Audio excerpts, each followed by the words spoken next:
Diam itu Mas, dan diam itu bukan Mas.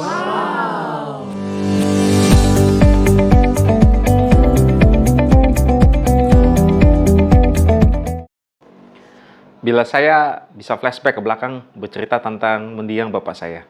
Seorang yang penyabar, jauh dari konflik rumah tangga, penyayang keluarga, walaupun pendidikannya bukanlah seorang sarjana, tapi punya sertifikat setara dengan sarjana muda saat itu. Memiliki kemampuan bahasa Inggris yang mumpuni, bisa berbahasa Jawa karena lahir di Jawa Tengah. Kadang bapak saya juga bisa bicara dalam bahasa Belanda karena memang pada masa kecilnya dia bersekolah di sekolah Belanda. Bapak saya suka bercerita tentang sejarah zaman itu, misalkan tentang harus mengumpat di bawah ranjang ketika ada pesawat perang melintas. Ketika susahnya dia dan keluarganya mendapatkan makanan. Makanan yang masuk ke dalam mulutnya harus dikunyah minimal 20 kali agar perut jadi cepat kenyang. Bila dalam hitungan di bawah 20 kali, pasti kena sabetan dari orang tuanya. Situasi seperti ini yang membuat bapak saya sering berhemat, terbawa sampai saat ketika dia berkeluarga. Saat pensiun pun, dia tidak mau kehilangan pemasukan keluarga. Dia tetap mau mencari penghasilan. Contohnya ketika temannya secara rutin mengandalkan bapak saya untuk memperpanjang pajak STNK mobilnya. Walau diupah hanya beberapa puluh ribu saja, tetapi bapak saya ini mau melakukannya dengan senang hati. Sebuah value, sebuah nilai yang bisa saya selalu ingat dan saya bawa sampai sekarang. Suatu saat dia pernah menonton televisi bersama saya. Dia mengomentari seorang menteri wanita pada era presiden saat itu. Dia bilang, ini wanita kalau berbicara seperti berapi-api, seperti petasan, duar-duar kata-katanya. Ditambah dengan dialek Jawa yang begitu kental. Jadi semakin seru saja gaya sang menteri saat berbicara. Saya hanya tertawa pada saat itu.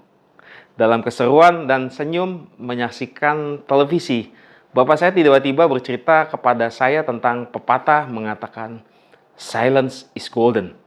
Saya hanya menatap sesaat mukanya, lalu kembali menatap televisi. Ya, diam itu emas, dia mengomentari. Lalu saya menatap dia lagi. Sembari bapak saya berkata, tidak semua hal harus dikomentari katanya.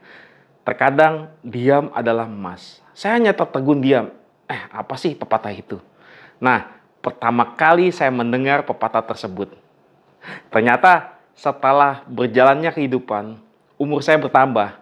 Kata-kata diam adalah emas itu benar memang adanya.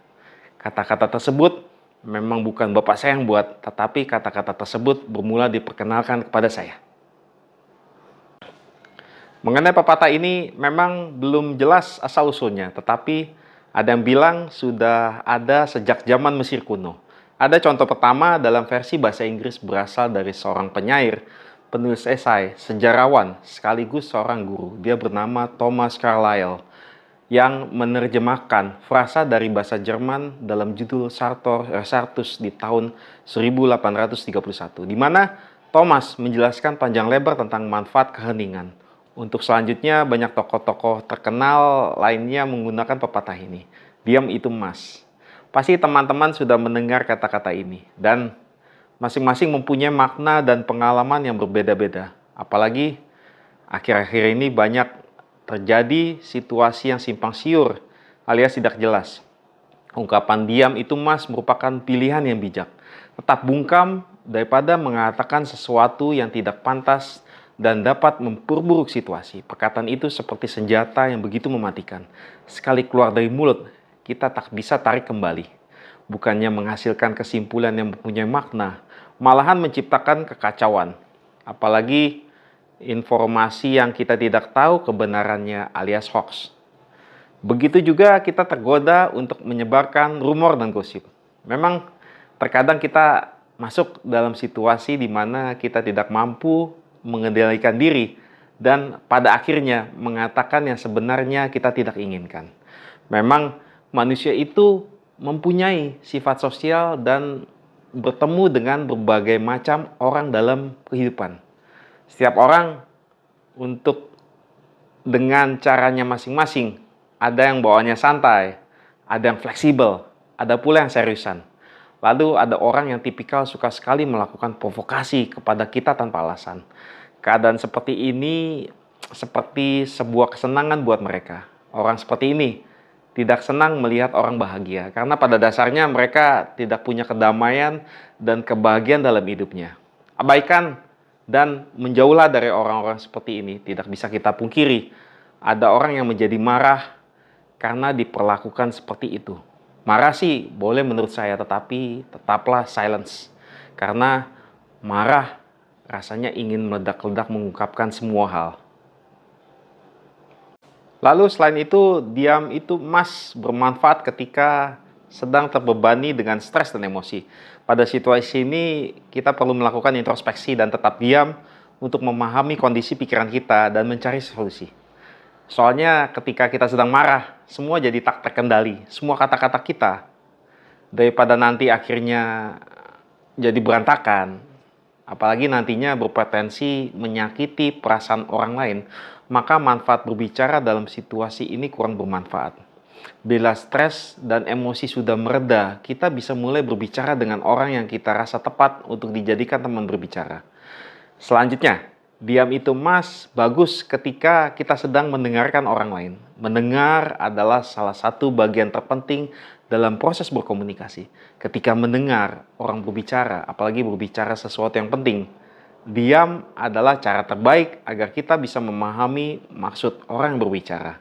Bila ada masalah, kita perlu mendengar terlebih dahulu agar kita paham duduk persoalannya. Ketimbang hanya ikut-ikutan berbicara tapi jadi tidak produktif. Apalagi ketika kita tidak ditanya untuk memberikan masukan, kita tetap dengan yakin memberikan masukan. Tetaplah diam. Untuk yang sedang bernegosiasi juga penting. Setelah kita bercerita tentang maksud kita dengan singkat, jelas, dan percaya diri, tutup mulut dan biarkan pihak lain melakukan respons.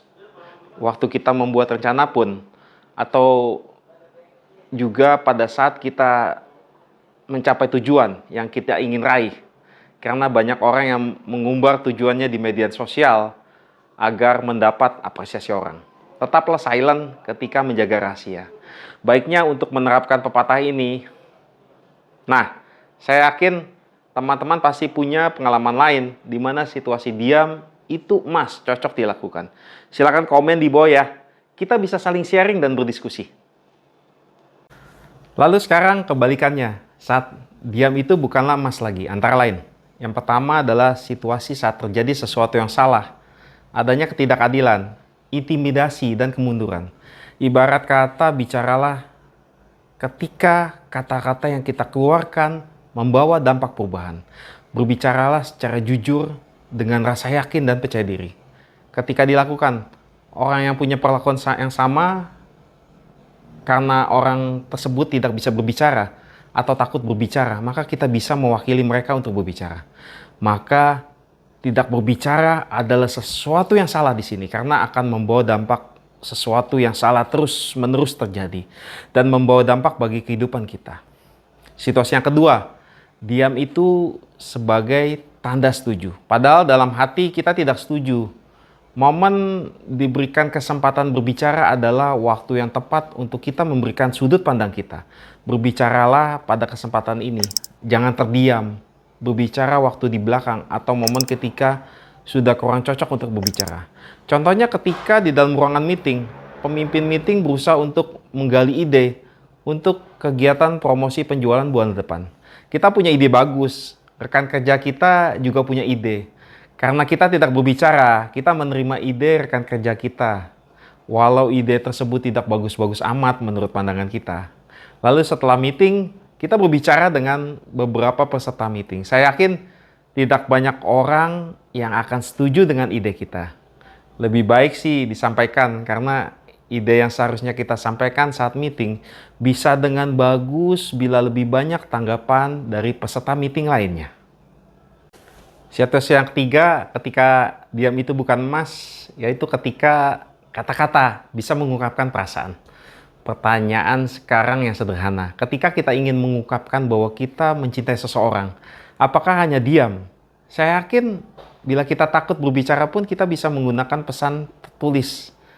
Tetapi balik lagi terhadap calon pasangan, apakah dia suka dengan pesan tersebut? Begitu juga dengan orang yang menyakiti kita. agar perasaan kita diketahui, kan kita harus berbicara. Tentu saja emosi tidak boleh terjadi, seperti berbicara dengan nada tinggi, gaya menantang. Berbicaralah dengan ramah, lembut, namun begitu jelas dan tegas. Lanjut, situasi keempat. Ketika kita diminta pendapat dan diberikan kesempatan untuk berbicara.